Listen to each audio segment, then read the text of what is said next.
The lake was deep. The night was dark. The collision fatal. The only clues were some chips of paint, a tiny piece of foam, and the fatal wound. Was it enough to tell investigators what happened?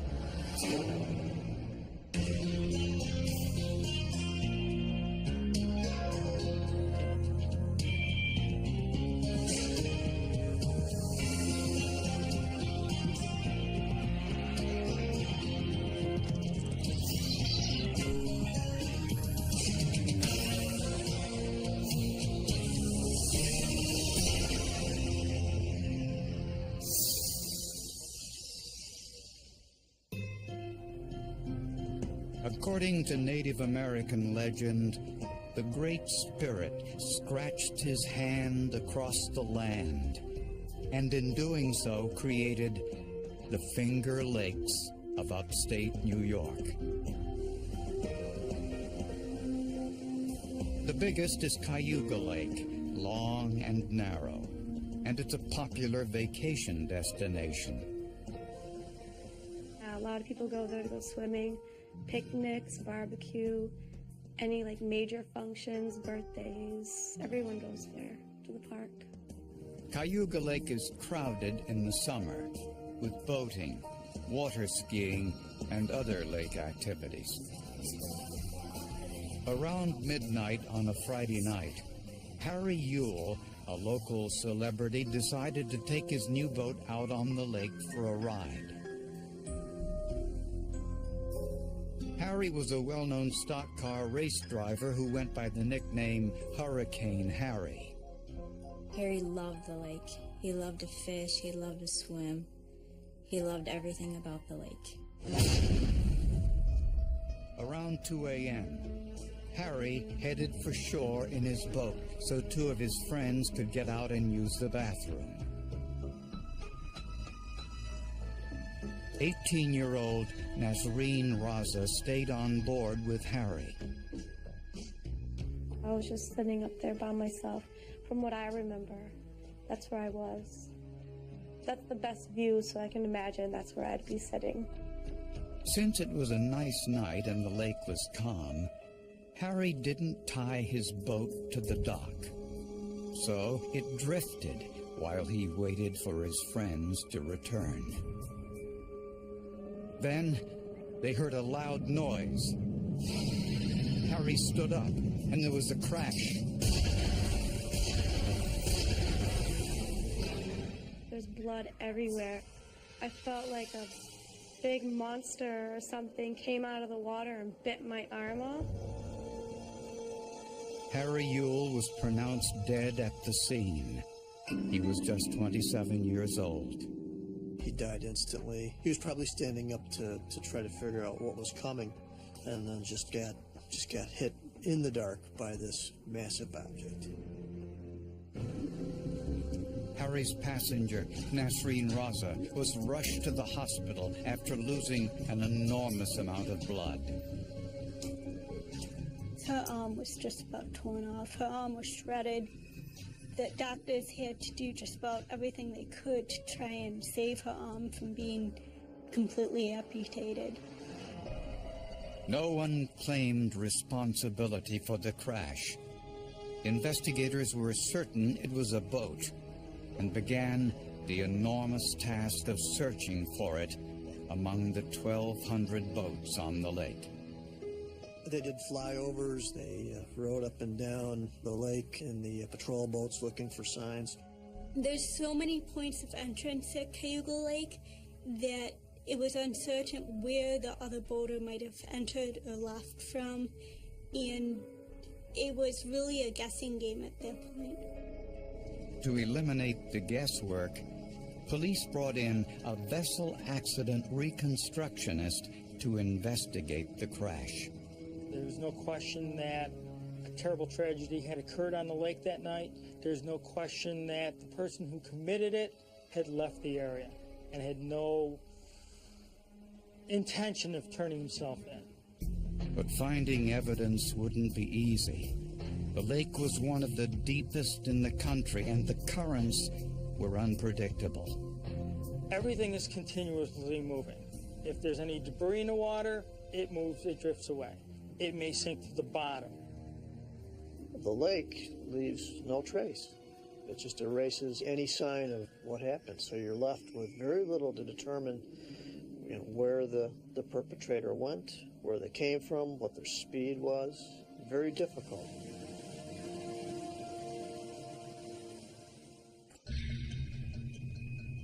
The investigation of the boating accident that killed Harry Yule and severely injured Nasreen Raza took a number of unusual twists and turns. When I first got there and looking at this boat, I was at awestruck of what I was seeing. It looked like something had plowed right through the center of the boat. It was like a big V-shaped hole right where the bow was supposed to be, like something had driven right through it. The victim's boat held some important clues. There was evidence that the boat's lights were off when the crash occurred. There was no bow lights activated, the switch was not activated. The anchor light was not in its stanchion hole, and it was plugged with a rubber plug. It was quite obvious that the boat that got hit was not lit that evening. There were numerous chop marks along the top side of the boat that actually cut through the upholstery. Analysts realized these were from a spinning propeller. Proof that the boat actually left the water and flew over the top of Harry's boat. The suspect vessel, as it was traveling at a high rate of speed, tends to lift out of the water and be a little bit higher. On impact, it would launch the front of the suspect vessel at a 45-degree angle up into the air. Medical experts believe that the wounds to Nasreen Raza were also caused by the propeller. The investigators found a bullet-shaped hole in the forward section of Harry Yule's boat. This was created by the engine of the other boat. The bullet that punched through the hull of the boat indicated to us that it was an inboard-outboard motor.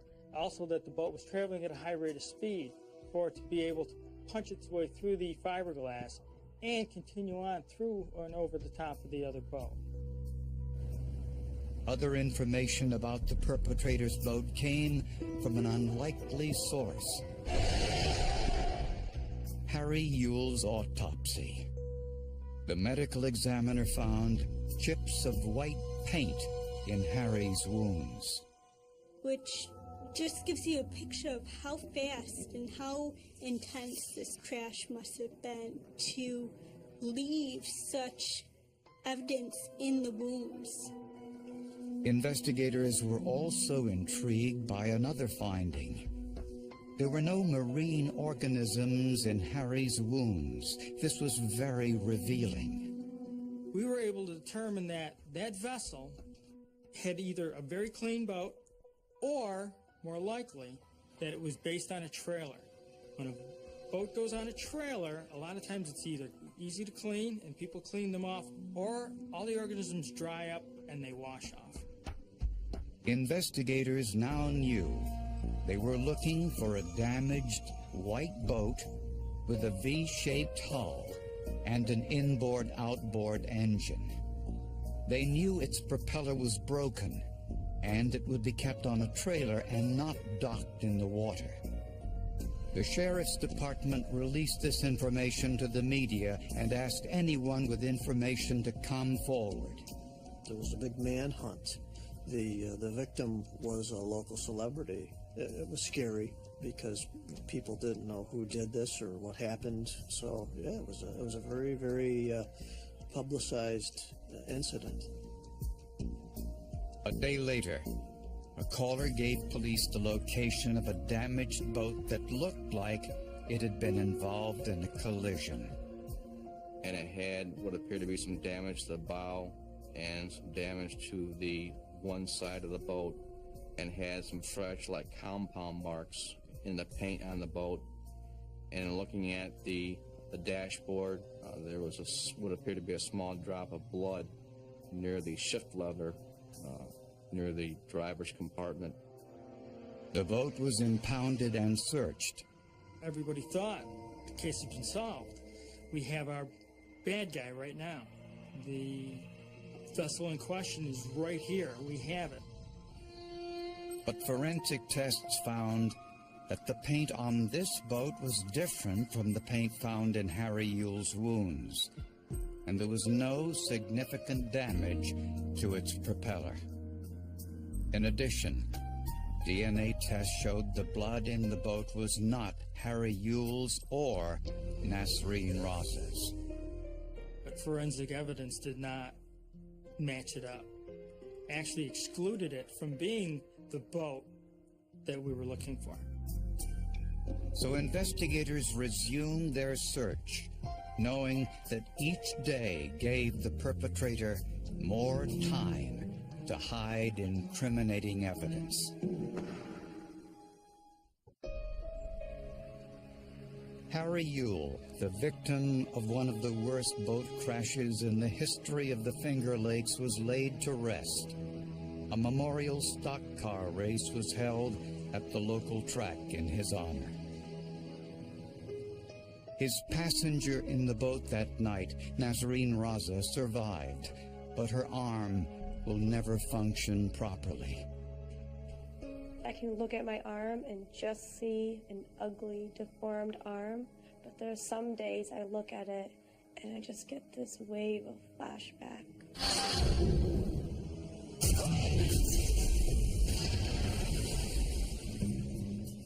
Oh my God, someone died. It could have been me. It just feels so close to death. It's creepy. Police appealed to the public through newspapers, radio, and television, asking anyone with information about this crash to come forward. Finally, 4 days after the accident, a man called the sheriff's department with a possible lead. He asked me what information I had, and I told him, I says, I think I was a passenger on the boat that hit the other boat.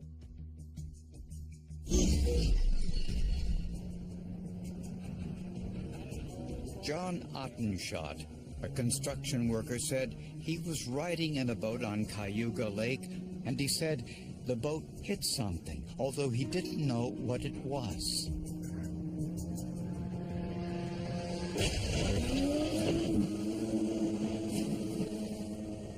It's just, it was so dark, overcast, we couldn't see anything in the lake. I knew we didn't hit a log.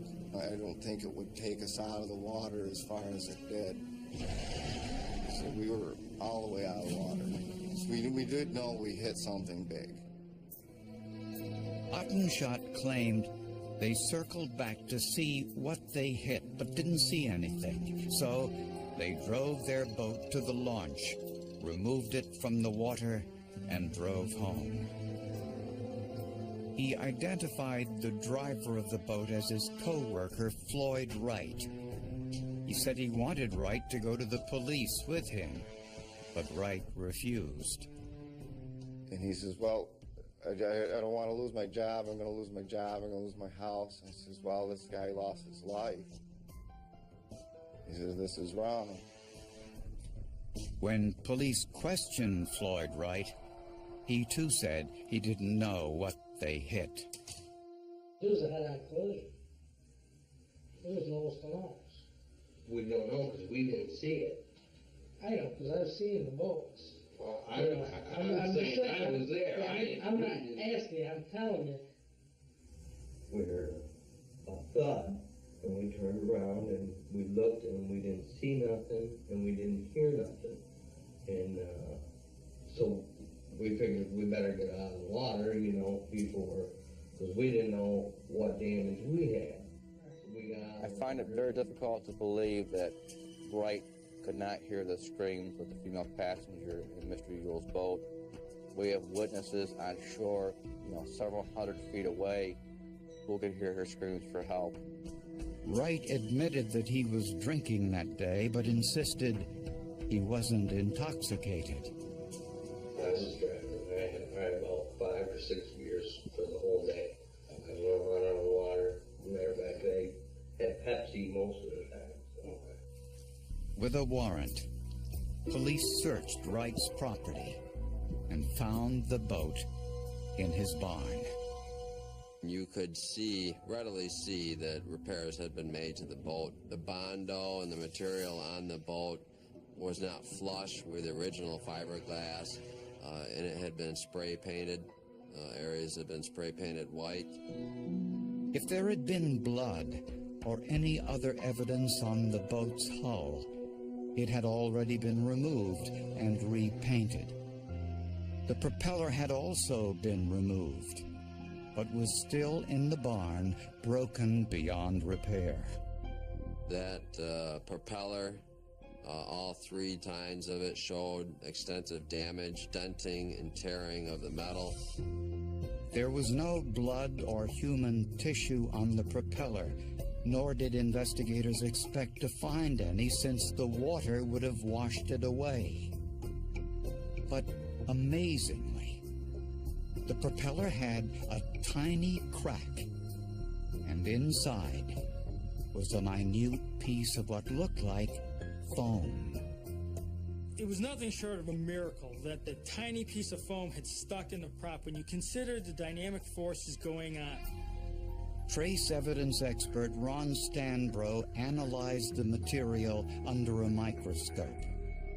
I did not have very much sample to work with, but it was more than enough for the analysis that we were required to do. Under high magnification, different types of foam exhibit noticeably different structures. As a result, one kind of foam can be distinguished from another. The foam from the propeller looked very similar to the foam padding from the seat in Harry Yule's boat. So Stanbro went a step further, using a process known as Fourier transform infrared. It's shining an infrared light through that substance, and the molecules within that substance are stretching and vibrating, and then we're measuring the absorbance of that infrared light in that sample. This provided a chemical fingerprint of the polyurethane in both samples. They were indistinguishable one from the other. So we could conclude from that they're made up of the same substance, and therefore they could have common origin. But this wasn't conclusive. So Stanbro compared the paint chips from Harry's body to the paint on Floyd's boat. They were heated to 800 degrees centigrade and vaporized, so that their chemical components could be measured by a gas chromatograph mass spectrometer. Again, the chemical composition of both samples was identical. I would never go so far as to say that they were a perfect match. I would say that they were indistinguishable, which would tell me then that these paint chips from the body could have common origin. Prosecutors now had enough forensic evidence to link Floyd Wright's boat to the hit-and-run accident. Based on the forensic evidence, prosecutors say they know what happened on the night of the fatal accident. After taking a ride around the lake, Harry Yule stopped at the dock to let 2 of his passengers use the bathroom.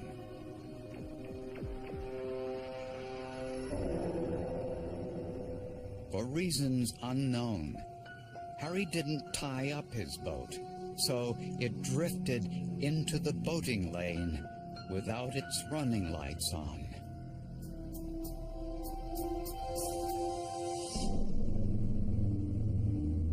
Floyd Wright and John Ottenshott admitted they were drinking, but claimed they weren't intoxicated. They said they didn't see Harry's boat because its lights weren't on.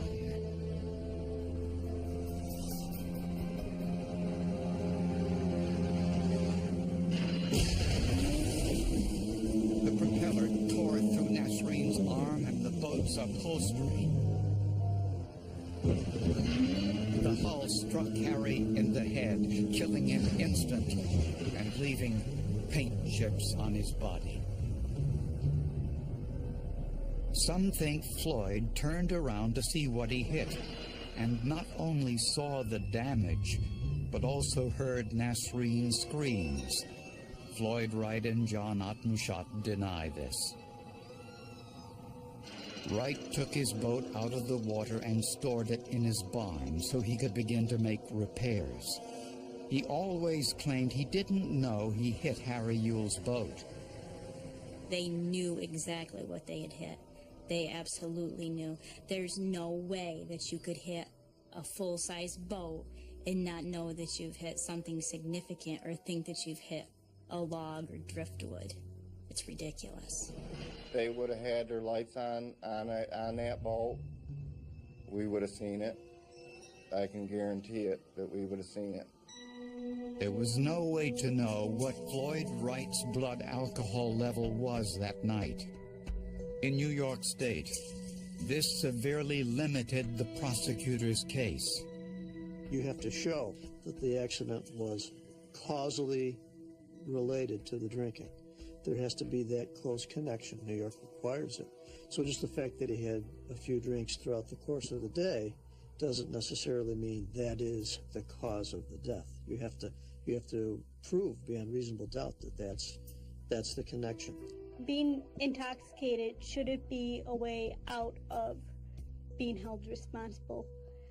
The fact that he was able to run from the scene and he wasn't charged with anything related to intoxication just makes you question whether our laws have a loophole in allowing someone to leave the scene of a crime so that they can't be charged with being drunk at that time. Coincidentally, Wright's automobile driver's license was suspended at the time due to an arrest for driving while intoxicated.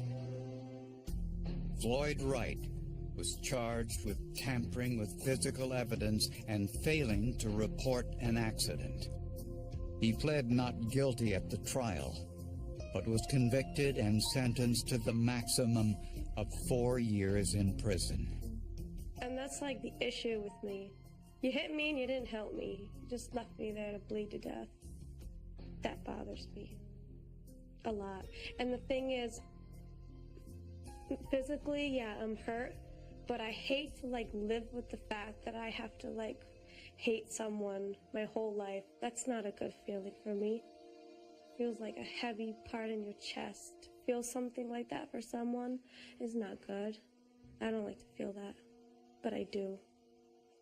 In return for his testimony at the grand jury, John Ottenschott was given immunity from prosecution. He now admits that he and Floyd were intoxicated. I'll say legally, we were probably drunk. We'd got a DWI. If I'd have got pulled over on the way home or we got pulled over on the way home, we'd probably, definitely. It was the paint chips, the accident reconstruction, and particularly the tiny piece of foam trapped in the crack of the propeller that proved the case. The most damaging part of the evidence was that piece of foam that had stayed on Floyd Wright's boat from Harry's boat. Told everybody that that was the boat that hit and killed Harry. It's amazing what science can do. It's amazing. Otherwise it would have been he said, she said, But it's amazing what science can do.